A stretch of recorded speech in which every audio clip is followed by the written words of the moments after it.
अस्सलाम वालेकुम भैया, मैं हूँ रेहान कनाडा से। उम्मीद है आप लोग सब खैर खैरियत से होंगे।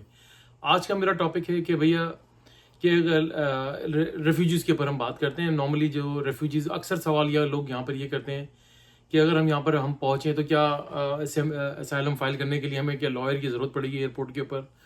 तो ये क्या लाइक वो कहते हैं ना कि do you really need a lawyer, आपको क्या वाकई में एक लॉयर की ज़रूरत है यहाँ पर जब एयरपोर्ट के ऊपर आते हैं। तो ये बहुत सारे लोग परेशान होते हैं, घबराए हुए होते हैं बहुत, यानी कि उनकी टेंशन होती है कि यार हम क्या करें, लॉयर हायर कर लें। लॉयर आपसे पैसे चार्ज करते हैं, वो आपसे पहले से बता देते हैं कि भाई मैं इतने पैसे चार्ज करूंगा। तो ये मेरे ना चले आप थोड़ी सी ये मिथ को थोड़ा सा ये इसको हम क्लियर कर लें। और क्या वाकई में एक लॉयर की ज़रूरत होती है एक रिफ्यूजी क्लेमेंट को जब वो एयरपोर्ट पे लैंड करता है। तो देखें, मैं आपको बताऊं 70 to 90% जो होता है, तकरीबन 90% जो है ना आपका जो क्लेमेंट होता है जो आप एयरपोर्ट पे लैंड करते हैं, तो then you don't need a lawyer. आपको कोई लॉयर वहाँ पे बाहर खड़ा करने की ज़रूरत नहीं है। आपने आना है सिंपल, आप एयरपोर्ट पे आपने लैंड करा, जाएंगे जब इमिग्रेशन पे पर आपका नंबर आएगा, आप उनको जाकर सिंपल से ही बताएंगे कि भाई मेरे ये हालात है और मैं यहाँ पर जो है रिफ्यूजी क्लेम जो है मैं फाइल करना चाहता हूँ अपने आप को। वो आपको देखेंगे, आपका आपका पासपोर्ट देखेंगे, फिर आपको जो है वो सीधे वहाँ पर CBSA के ऑफिस के पास ले जाएंगे जो कि कनाडा बॉर्डर सिक्योरिटी का ऑफिस होता है।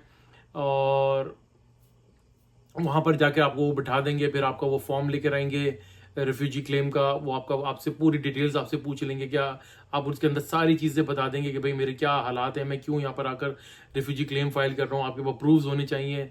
वो आपका फिंगरप्रिंट लेंगे, आपका बायोमेट्रिक लेंगे, फिर आपको वो बिठा देंगे।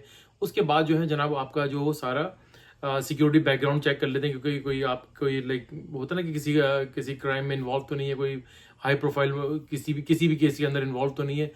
वो सारा सब चीज़ें चेक करके कुछ घंटे का प्रोसेस होता है, वो तकरीबन चलो ऑलमोस्ट वो पूरा दिन लग जाता है।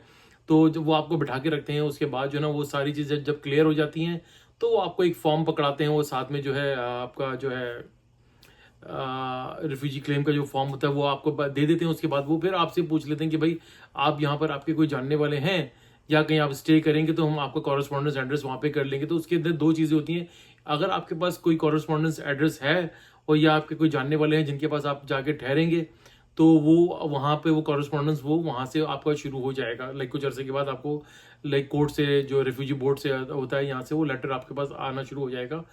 तो या फिर वो आपको या फिर आप उनको ये बोल सकते हैं कि भाई नहीं, मेरा तो कोई भी नहीं है यहाँ पर, मुझे शेल्टर प्रोवाइड कर दो। तो शेल्टर उनके पास बहुत सारी वो डिपेंड करते हैं किस लोकेशन के ऊपर जगह अवेलेबल है, तो अकॉर्डिंगली वो आपको वहाँ पर अकोमोडेट कर लेते हैं। तो ये लॉयर की ज़रूरत नहीं होती है। आप बिला वजह में आप जब यहाँ आते हैं तो आपको पैसे, आप बिला वजह में आपके पास बहुत ज़्यादा पैसे हैं तो आपको ज़ाया लोग करवा देते हैं, आपको डरा देते हैं कि नहीं यार लॉयर हायर कर लेना, तो ये चीज़ें जो है ना तुम्हारे लिए आसान हो जाएंगी। देखें, हाँ, उसका लॉयर आप जब हायर कर सकते हैं जब आपके केस में कुछ कॉम्प्लिकेशन हो, आपको कुछ प्रॉब्लम हो, आपको पता हो कि यार मैं कुछ ना कुछ मेरे साथ कुछ गड़बड़ हो जाएगी या मुझे यहाँ पर डिटेन कर लिया जाएगा, मुझे लाइक एक डिटेंशन सेंटर में ले जाएंगे, then you need a lawyer.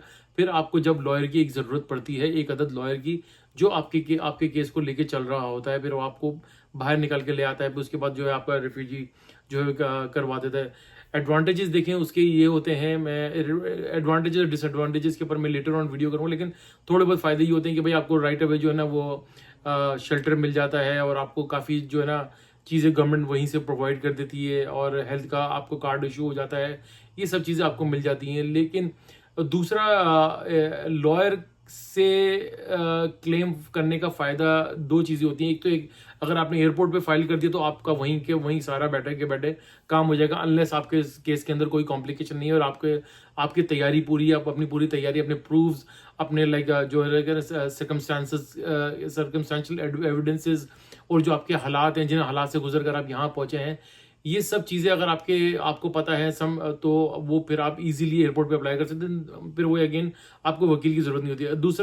दूसरी सूरत में ये होता है कि अगर आप एयरपोर्ट पे आ गए और आपने बस एंट्री ले ली यहाँ पर बाहर आकर, फिर आप 1-2 दिन के बाद थोड़े से जब रिलैक्स हुए तो दम आपका एक लॉयर हायर करें और लॉयर के बाद जाएं, उसको सारे फिर अपना केस उसके बाद बनाएं। वो आपका एक BOC फॉर्म होता है जो बेसिस ऑफ क्लेम होता है, रेफ्यूजीज के लिए चाहिए होता है। उसके अंदर सारी डिटेल्स, आपकी सारी स्टोरी उसके अंदर वो प्रोवाइड कर देगा। वो सब चीज़ें आपकी एक अच्छी रीजनेबल फाइल बनाकर फिर वो रिफ्यूजी बोर्ड के अंदर जो है यहाँ पर वो अप्लाई कर देगा मुतल्लिक ऑफिस के अंदर।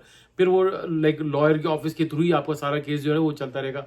ये होता है लॉयर को हायर करने का बाहर निकल के फ़ायदा। अगर हाँ आप अपने केस में स्ट्रांग है, साउंड है, आपको पता है कि मेरा केस हो जाएगा, मैं जेन्युइन मेरे मसले मसाइल हैं, तो मैं एयरपोर्ट पर भी मैं एयरपोर्ट के ऊपर ही मैं अप्लाई करूँगा, तो मेरी चीज़ें आसान हो जाएंगी। तो ये छोटी सी एक मिथ थी, मतलब आपको लोगों को क्लियर कर दूं कि भाई इतनी कोई परेशान होने की जरूरत नहीं है। एयरपोर्ट पर आएँ, अगर आपका साथ प्रॉब्लम है, जेन्युइन प्रॉब्लम है, just apply on at the airport, सारी चीज़ें आपके वहीं से वहीं हो जाएंगी। अदरवाइज अगर आप वाकई में परेशान हैं, पैनिक कर रहे हैं और आप वहीं पे एयरपोर्ट पे आपको पता है मैं कुछ चेक कर जाऊंगा, मेरी स्टोरी मैच नहीं करेगी मेरे से, मुझे बाद में जब जज बुला के मुझसे सवाल करेगा तो मुझे नहीं पता होगा, मैं प्रिपेयर नहीं होऊंगा। तो ये चीज़ें मिथ ये मिथ्स होती हैं, ये प्रॉब्लम्स होती हैं जो इंसान को अंदर से डरा रही होती है, इसलिए वो लॉयर की तरफ जाता है। तो हाँ, लॉयर का वो 20% वहाँ पर एक रोल आपका फ़ायदा कर जाएगा।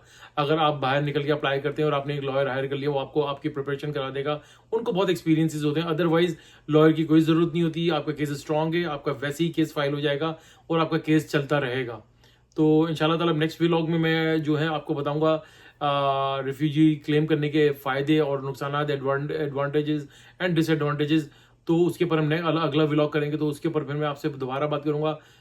उम्मीद है आपको मेरी व्लॉग आज का पसंद आया होगा। वीडियो अच्छी लगी तो प्लीज़ लाइक करें, सब्सक्राइब करें, बेल आइकन का बटन जरूर दबाइएगा, शेयर करना ना भूलिएगा। दुआ दीजिए, दुआ लीजिए, दुआ में बड़ी ताकत है। सदका खैरात चैरिटी करते रहा कीजिए, ये आपको बड़ी बड़ी परेशानियों से और आफात से बचाती है। इंशाल्लाह नेक्स्ट व्लॉग के साथ फिर हाजिर होंगे, तब तक के लिए अल्लाह हाफिज़।